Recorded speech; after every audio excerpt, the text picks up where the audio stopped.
guys, welcome back to Hike Oregon. In today's video, I'm going to be going over how to pick out the perfect tent for your backpacking needs.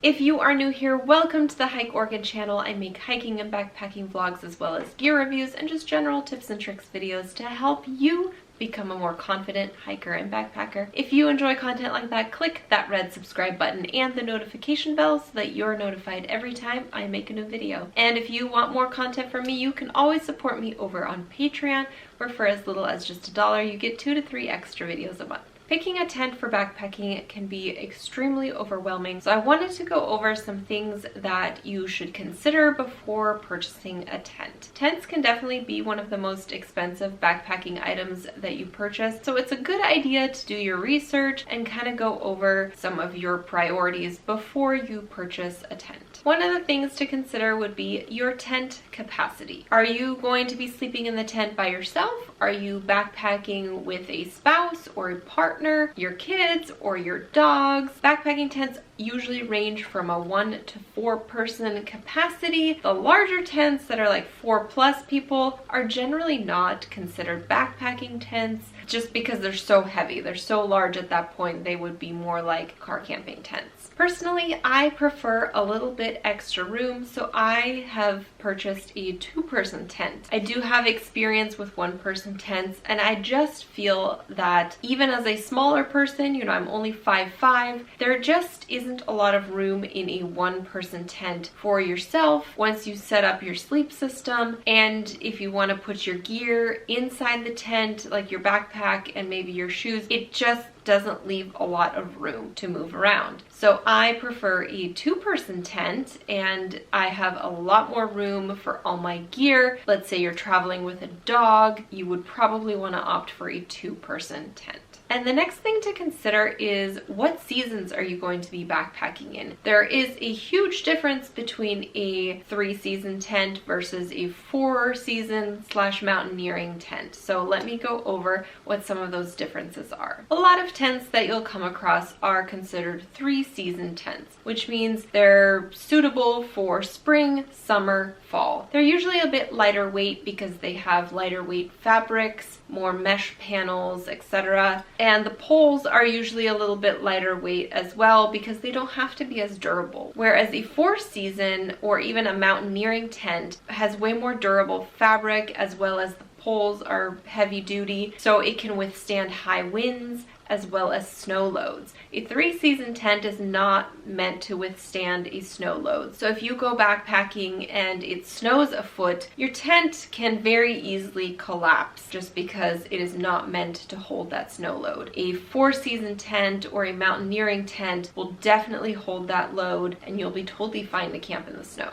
A mountaineering tent also generally has a more rounded shape to it so that it is more durable in the wind. And because the material is more heavy duty, it tends to weigh a little bit more. So that is something to consider. If you're going to be doing a lot of winter and snow camping or mountaineering, you'll just have to keep that in mind, that your tent is just going to be a little bit heavier. Speaking of weight, that is also something to consider when picking out a tent. There are ultralight tents, mid-range weight tents, and then of course the heavier duty tents like mountaineering tents. Other shelter options include hammocks, tent setups, or a bivy sack. While I like to keep my backpacking weight down, the weight thing didn't really factor in my decision on what tent I purchased. I have the Big Agnes Copper Spur UL2, so it's a 2-person tent, and it is just a little bit heavier, but I wanted some certain features in a tent, and so it didn't really matter that it was a little bit on the heavier side versus some of the other Big Agnes tents like the Fly Creek or the Tiger Wall. Another thing to consider is the tent's livability. There are times when you will be stuck in your tent, you know, a summer storm moves in or something like that, and you're just stuck in your tent for hours. Having it be a little bit more of a livable space really can make a difference. Floor dimensions, the headroom space, the general shape of the tent, they all make a difference. And then something that I actually found to be really important to me was having 2 doors in the tent. So I have 2 doors, one on each side, and because it is a 2-person tent, I can't have 2 people sleeping side by side,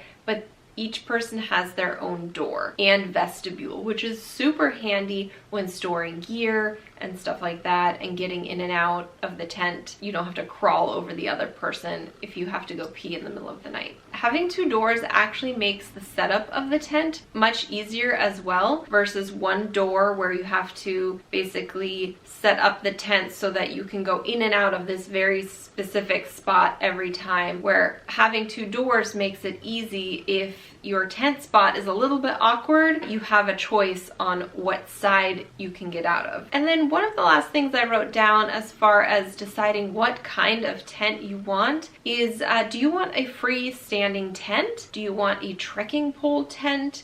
Do you want something that you have to stake out or not? These are all things to consider. If you are primarily backpacking in areas where staking out a tent is quite difficult, whether it be because you're on rocky ground or you're basically camping on granite or even camping on sandy surfaces, it is really difficult to stake out a tent in the sand. For me, I really enjoy having a freestanding tent option because there are times where I am camping on rocky surfaces or in sand. Now, freestanding tents are generally not usually the most lightweight option, so that is a downside of having a freestanding tent. Some of the most lightweight options are going to be trekking pole tents, just because then you don't have to take those poles. You already have your trekking poles for hiking and they act as your poles for the tent. And then all you have to do is stake it out. They do require quite a number of stakes. So if you are taking a tent like that, it is really important that you're in an area where you can